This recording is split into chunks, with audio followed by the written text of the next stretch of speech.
Yung show na to parang latak ng eleksyon. Two-man show, collaboration. Kami ng kapatid kong maliit, Francis Abrigo, at ako, Chris Abrigo. Yun nga, nag-collaboration kami. Artwork ko tsaka artwork niya nagkahalo.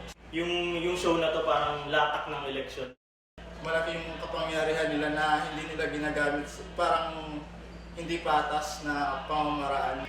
Gusto nila kontrolin yung country, pero sumobra lang sila. Simpleng representation lang ng eleksyon sa Pilipinas.